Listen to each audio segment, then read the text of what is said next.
নমস্কার বন্ধুরা, সর্বাণীর হেসেলে সবাইকে স্বাগত। আজকে আমি সম্পূর্ণ নিরামিষভাবে আলু ফুলকপির ডালনা রান্না করছি। তার জন্য আমি এখানে দুটো ফুলকপি কেটে আমি ভাপ দিয়ে নিয়েছি, ভালো করে ধুয়ে ভাপ দিয়ে নিয়েছি। দুটো আলু ডুমো ডুমো করে কেটে ধুয়ে রেখে দিয়েছি। এখানে আমি কড়াইশুঁটি ভাপ দিয়ে নিয়েছি, হালকা ভাপ দিয়ে রেখেছি যাতে কড়াইশুঁটির গায়ের গন্ধটা, কাঁচা গন্ধটা চলে যায়।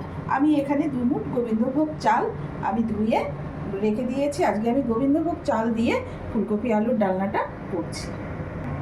কড়াইয়ে আমি তেল দিয়ে দিয়েছি, তেল আমার গরম হয়ে গিয়েছে। প্রথমে এখন আমি আলুটাকে ভেজে নিই। আমি আলুগুলোকে ভালো করে লাল করে ভেজে নিই।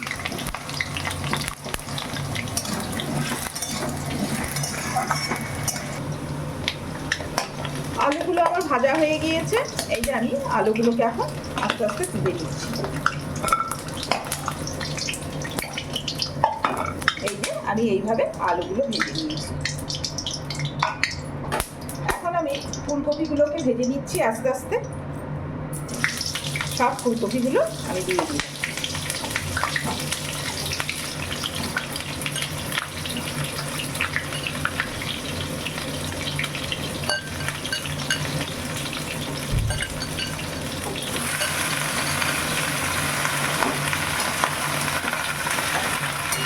আস্তে আস্তে ফুলকপিগুলো ভেজে নিচ্ছি।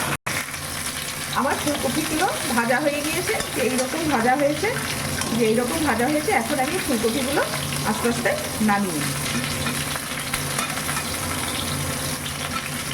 সব ফুলকপি আমি নামিয়ে নিই।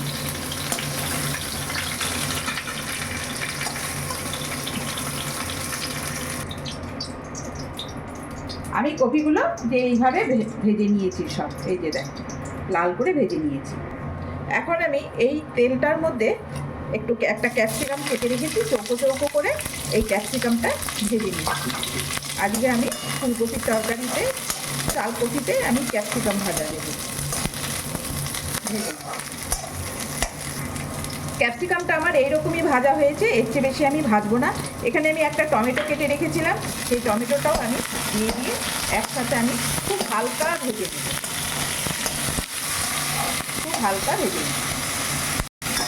টমেটো ক্যাপসিকাম আমি এই যে এইভাবে ভেজে নিলাম, খুব হালকা ভেজেছি। এই যে এইরকম ভেজেছি, খুব সুন্দর ফ্লেভার বেরিয়েছে টমেটো ক্যাপসিকাম। এই যে আমি এইরকম ভেজে নিয়েছি, এর চেয়ে বেশি আমি ভাজবো না। তেল আমার গরম হয়ে গিয়েছে।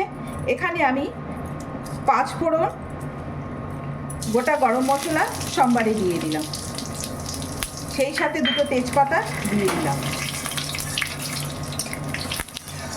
ফোড়নে আজকে আমি 5 ফোড়ন, গোটা গরম মশলা, তেজপাতা দিলাম।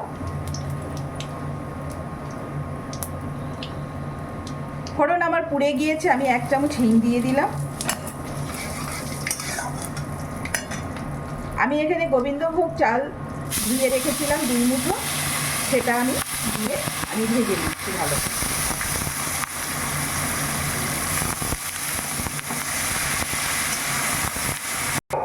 চালটা ভাজা হয়েছে, যে এইরকম ভাজা হয়েছে।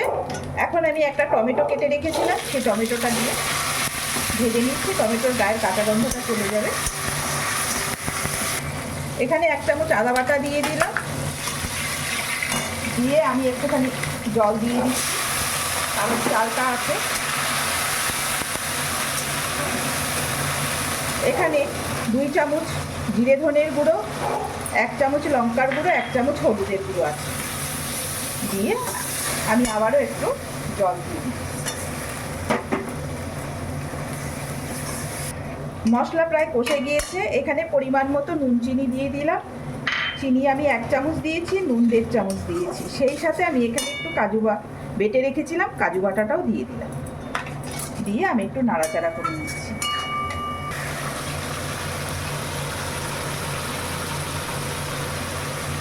মশলা ফুটে গিয়েছে, এখন আমি কপি আলু সব দিয়ে দিচ্ছি আস্তে আস্তে।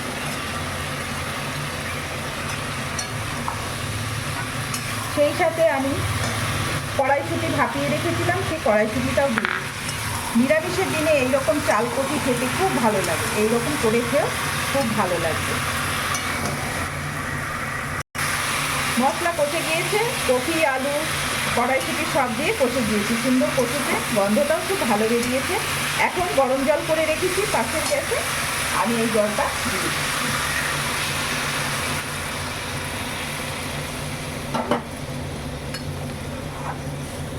এখন এটাকে আমি ফুটতে দিচ্ছি। তরকারিটা আমার হয়ে গিয়েছে, চালকপিটা। এখন আমি এখানে 1 চামচ ঘি দিয়ে দিলাম। এখন আমি নামিয়ে নেব। আমি এইরকম ঝোলঝোলই নামাবো, কারণ চাল আছে, টেনে নেবে। আর শেষে আমি গরম মশলা দিয়ে দিলাম, দিয়ে আমি এখন নামিয়ে নিচ্ছি।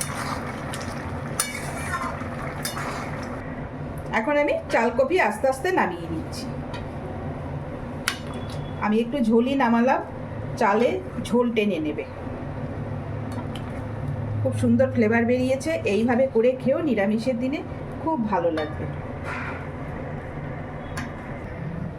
এই হলো আমার নিরামিষ চালকপি। এখন আমি ক্যাপসিকাম আর টমেটো যে ভেজে রেখেছিলাম, এগুলো আমি ওপরে দিয়ে দিলাম। খুব সুন্দর লাগে ক্যাপসিকামের গন্ধে আর টমেটোর গন্ধ। এইভাবে করে খেয়েও খুব ভালো লাগবে। এই হলো আমার চালকপি নিরামিষ।